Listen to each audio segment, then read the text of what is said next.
And when I first started, It was all that, eh? when I first started, it was pretty much all this. But the problem was that they hooked this hose here and this hose there. So then instead of this going up this way, it was going up this way. Oh, okay. And so then the first car that I diagnosed, I remember in school, you got to check this. And then I grabbed this and they said, oh, don't bother with that, it doesn't work. And I go, oh, really? And so then I figured out, well, I attached it the way they had it. And then I go, well, let's just switch this around because this wasn't behaving the way it should, right?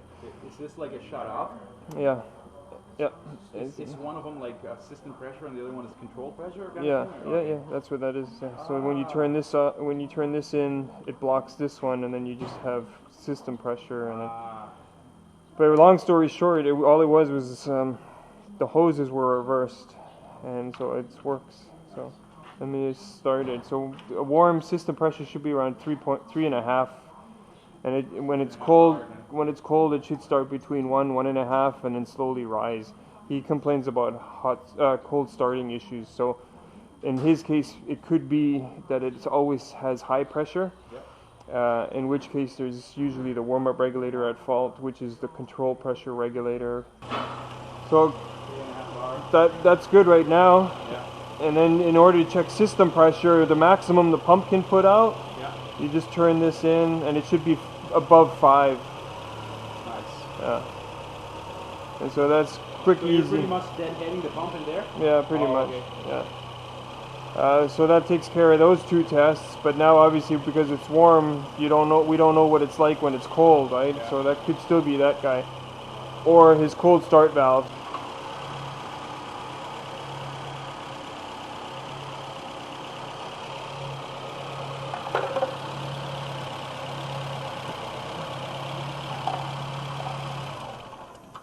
Yeah, so it's working. It was already pushing. So cold start valve works in terms of physically opening, but it might not spray because it gets a signal from the starter, right?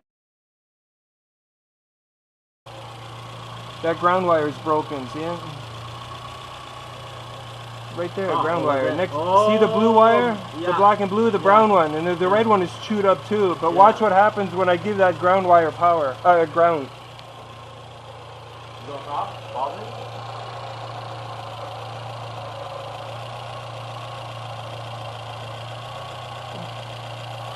Yeah, it's buzzing. You can hear it buzzing, Yeah. And the idle improves, because it's now fuel metering correctly. And I left it. And did you notice that the longer I left it on, the rougher it got? It's kind of learning. Well, it's because the mixture so far out. Watch, it'll start to dip down as it takes the O2 into account. Because of the O2 now. See, it's cycling because of the O2. Huh. But so it'll still need some more adjusting then. Okay, wiring is repaired. Cut out all the bad stuff. Should be good enough. Duty cycle, for checking duty cycle of the frequency valve.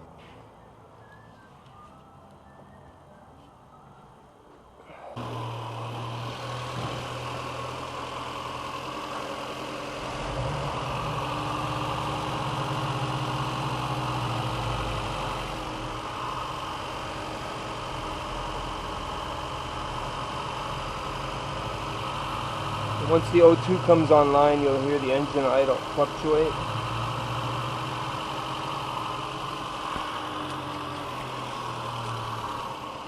You can see it's coming way down now.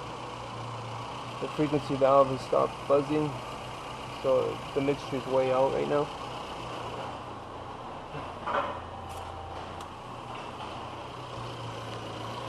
So you turn it again to get it to cycle.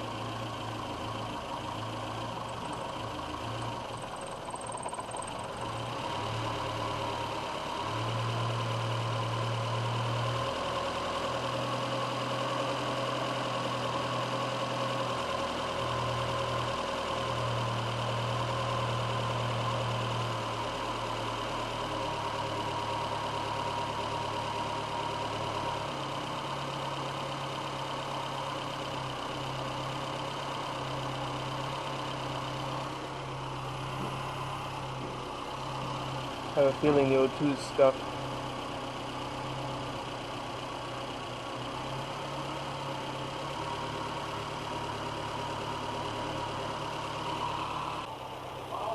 Okay, wiring is fixed, as I was saying. I was checking duty cycle, and you saw that once the O2 came online, that it started to, the duty cycle didn't fluctuate anymore. Right now I have the O2 disconnected, and you can see the default is 50% duty cycle that the ECM puts out for the frequency valve here. But look at the O2 voltage, 1.39 volts. So what I'm going to do is touch the reference voltage. Actually, let's just see what the reference voltage is. Reference voltage is 0.56, so that's okay. But what I'm going to do now is hold the reference wire with my bare hand and touch battery positive. The computer is then going to get a minute voltage signal, thinking that it's rich, and then it's going to lean it out. So watch the duty cycle. 43, 36, 27, 20, 16. So the computer has control of the frequency valve. It stopped buzzing now. I'm going to take my finger off. It's going to go to 50 again.